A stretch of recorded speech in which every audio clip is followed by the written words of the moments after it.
It has become somewhat of a tradition on this channel for me to go and rate every single stage in the Splatoon games. And with the release of Splatoon 3's Side Order, we've got another set of stages to talk about. The ranking I give each stage will depend on several factors like their creativity, difficulty, memorability, and a sprinkle of subjective enjoyment. So yes, this is going to be a subjective list, but I try to be as fair as possible. Now let us begin with, oh god, what are these names? I know I'm bad at naming my variables when coding, but come on, Marina. Thankfully, someone over at the Splatoon wiki went through the painstaking effort of sorting all of these stages into their difficulty levels and floor segments, so I will follow suit and start from the lower floors. Also, since you guys are so awesome at it, feel free to take any of the screenshots from here and put them on there. It is nice to have a little visual, if at all possible. Now, let us begin. First up, we have the bowl stage. This one is shaped like a bowl. It has several variations based on its objectives. For the 8-ball stage, there's a bunch of boxes blocking the way towards one of the goals. On the chase stage, you've got one spinning top ready to roll, as well as 2 pufferfish on each side. The spawner version also gives you plenty of spinning guys to help you get an easy clear, and I'd say the hardest variant has to be the zones one, since it will spawn the sprinkles and belugas, but only a few at a time. Overall, it is a pretty basic stage, so it gets a B. High Tower.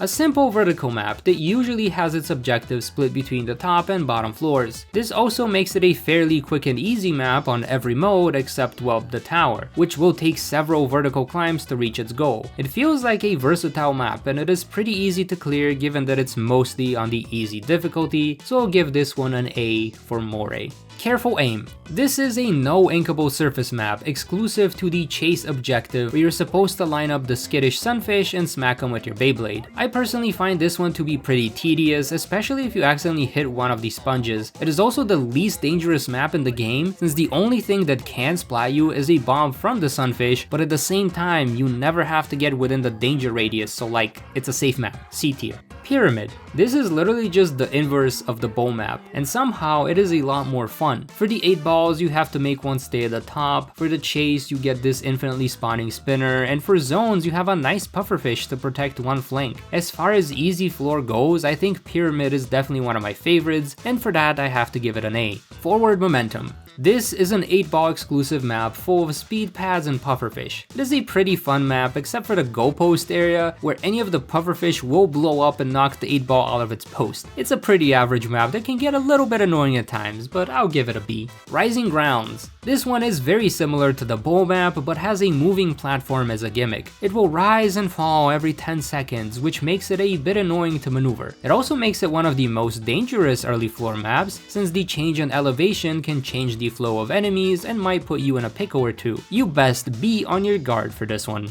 Wide Open. It doesn't get any more generic than this, yet all the different objective types play out pretty differently on this map, providing just the right amount of difficulty. At the same time, this map feels so bland that I really need some sea salt to make it more palatable. Orbit Rail. Yet another chase exclusive map. You've got grind rails and pufferfish and somehow neither is fast enough to blow up the sunfish. Maybe I'm just that dumb and have really bad skill issues, but I've yet to figure out a quick and easy way to deal with this whenever I get it. And it's supposed to be an easy map, so why does it take me more time to complete than some of the rigorous floors? I feel like this is a bit of a design failure, so I have to give this one an F. Steamroller. Now this is a fun stage. You push the 8-ball through a couple of platforms and steamroll through several waves of gelatins. It's easy, simple, fun, and unlike the orbit rail, actually works as expected. A tier.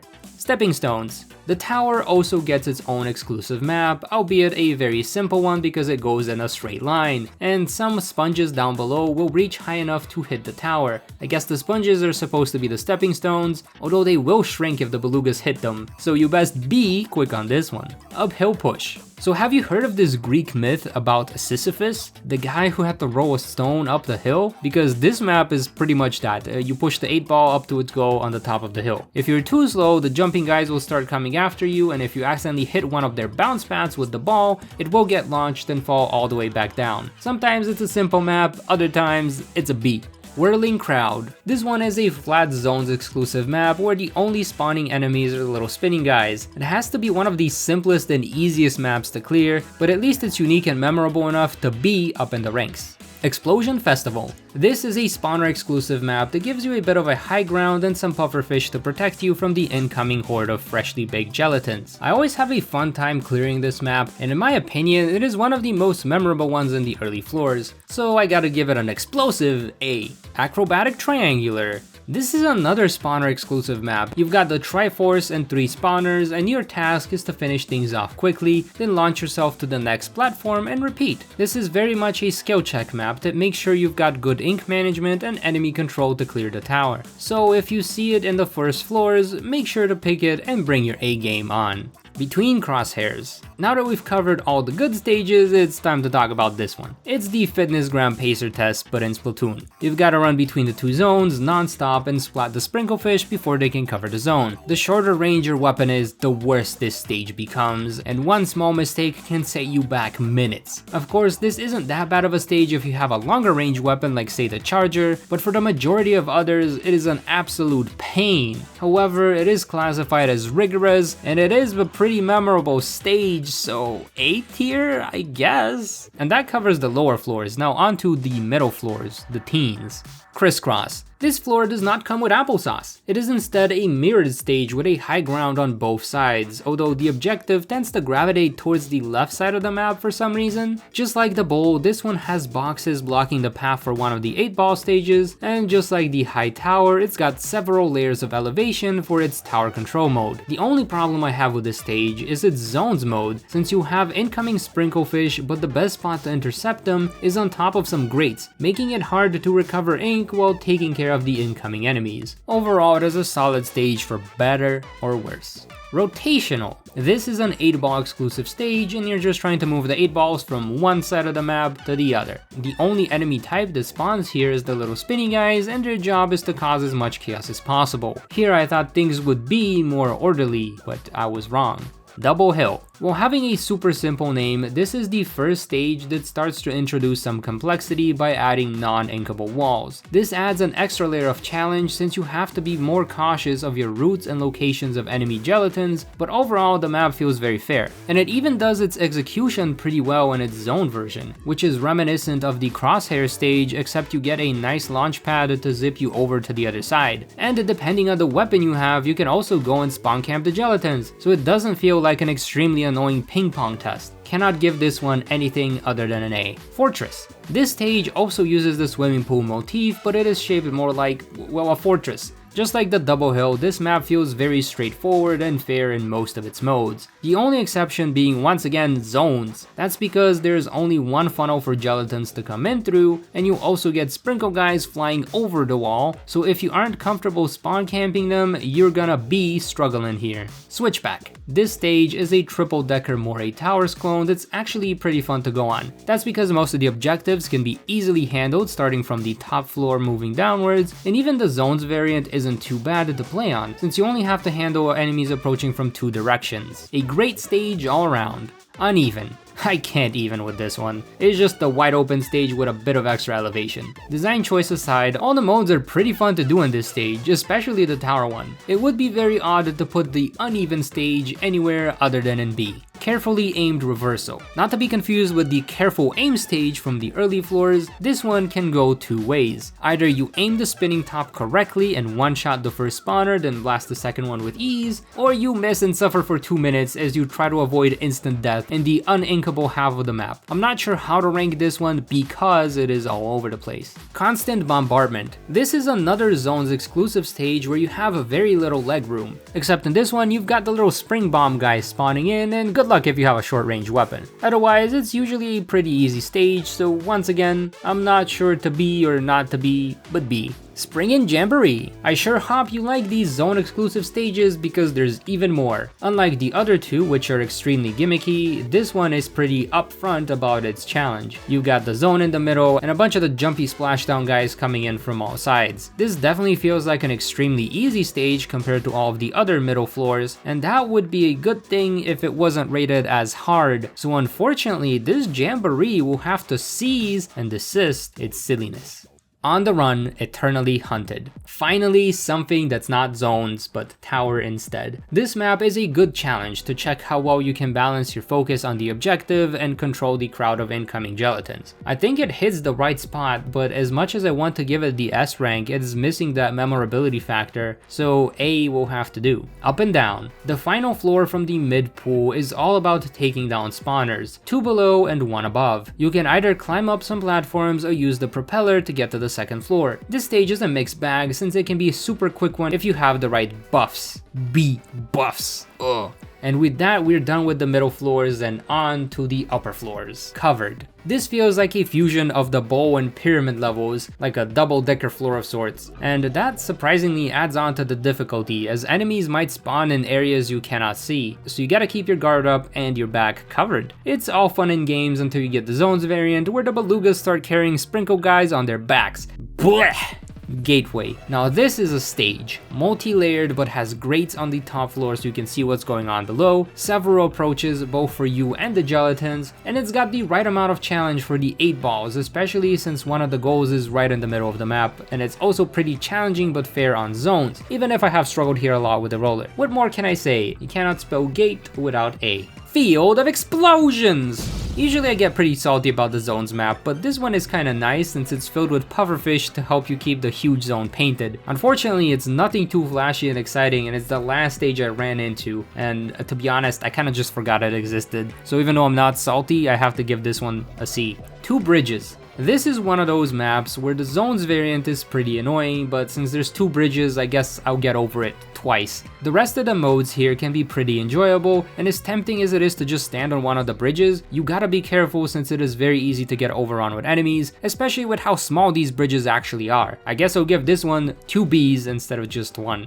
Divided. If you want an actually difficult floor, then this divvied up floor has you all covered, or at least in the middle segment is covered, so you can't really ink it. The chase and 8-ball variants of this map are both pretty easy, while the tower brings up the difficulty by spawning the nightmare guys and snipers, both of which can be handled fairly easily. Now the zones variant, that one's pure evil. The devs must have done some real demon summoning ritual when making this one, because you're going to see constantly spawning sprinkler guys, splashdown jumpers, and of course belugas that are bringing in even more sprinklers and splashdowners. One small mistake and you're gonna get overwhelmed. And unlike the other zones maps, it is not easy to go from one zone to the other, and the area in between is uninkable. As much as I dislike the zones variant, this is overall a great map. All the way down and then up again. This tower exclusive mode feels like a comedic relief compared to all of the zones one you see on the upper floors. It is a fairly simple and enjoyable one, although it always takes extra long to complete because it's tower. It is very middle of the road. B. Unstable footing. Now this is the real comedic relief. You got bounce pads and 3 spawners to destroy. It is so fun to just jump around and blow everything up. I gotta give this the A tier. Soaker Blockade. Alright, pack it up, fun's over. It's time for another zones only map, along with some soaker blocks to give the gelatins a very narrow hole through which they can attack. You can also climb up the soakers and splat the nightmare fish before they send an arpeggio barrage to end your existence. The premise of this map seems pretty simple, yet somehow it is the one map where I've had the most amount of trouble. Like that one time I had knockback and it would literally push everything out of range and I was stuck here for like 10 minutes. Or this other time where the arpeggio splashdown cancelled me and ended my run. I've saved all my personal preference points to throw this one in the C tier. I want to give it F, but it is not that bad.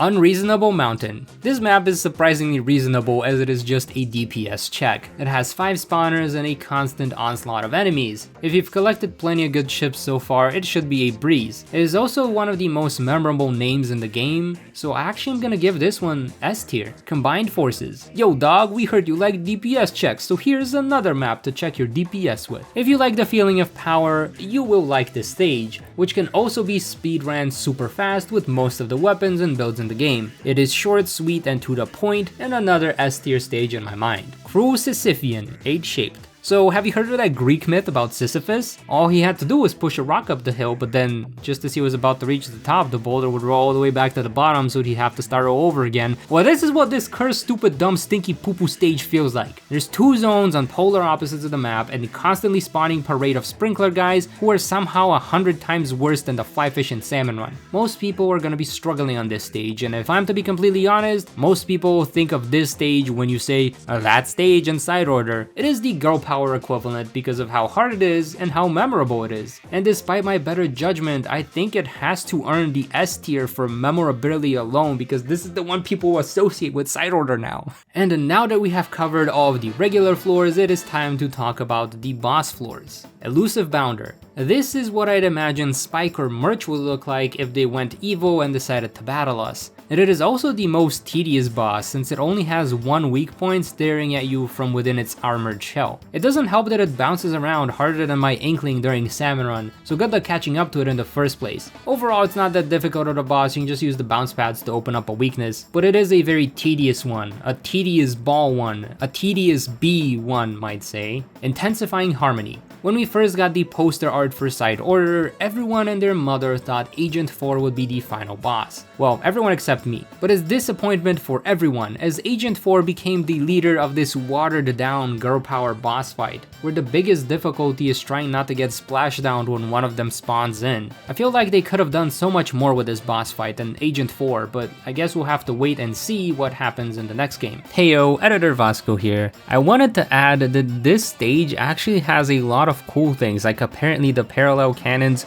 do use some sort of paladin fusion based on whatever buffs you have. They also copy your Agent 4 design from Splatoon 2 if you do have a Splatoon 2 save file, and they also have their own specials. There is a lot of cool things about this fight, but the reason I'm ranking it so low is because most people will miss these cool things because the fight is so short and simple for most players. And I think that makes it a bad design choice because then you get to miss out on all the awesome parts of this battle. They could have done this better, they could have executed it better, and that's just my own personal opinion. Layered Rotator. I cannot be the only one who looks at this thing and goes, looks an awfully like a certain deep sea phone commander. Makes you wonder if Tartar is still around, or if this thing is just the PTSD memories everyone had of him. Either way, this is the best of the three bosses in Side Order in my opinion. You just have to knock out the 3 layers that have lights on them to win, so you can try to speedrun it if you'd like. And also, it has a ton of different moves and mechanics, like a wave breaker if you stand under the rotators, stingers, bomb rush, toxic mist. I've even seen it throw torpedoes and ink strikes. It's got a ton of variety and difficulty packed in one, so as far as boss designs go, I must give it the S tier for boss.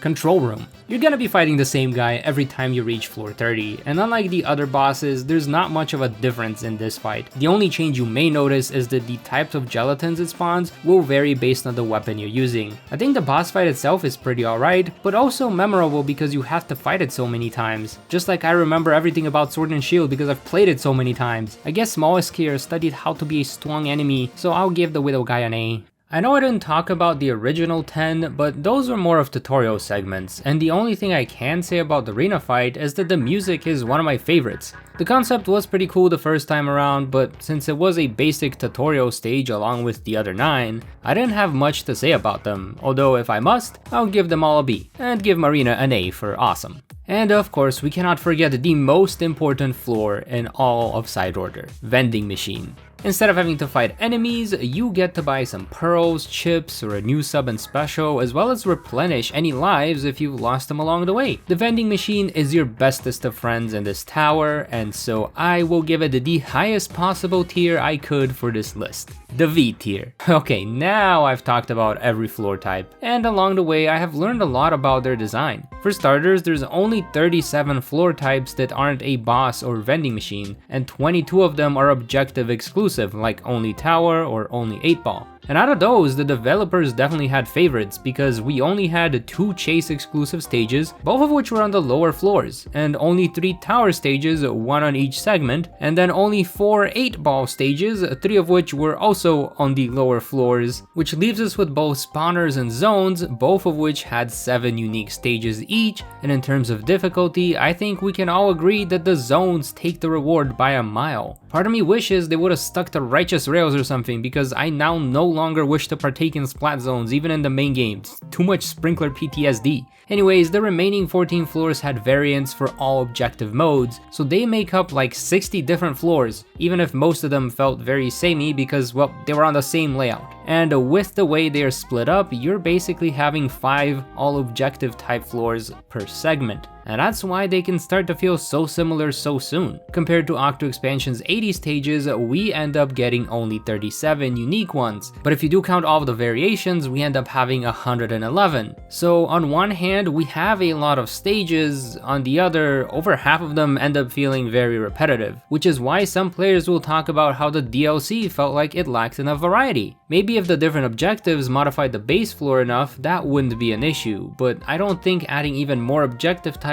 would have solved the problem, since the floor would still look the same as the one you just did. That's what I think anyways. What about you? What are your thoughts on the different floors in side order? Which one was your most and least favorite, and why? Let me know in the comments down below. Either way, thank you for watching, I hope you enjoyed, and I'll squid you in the next one. Bye!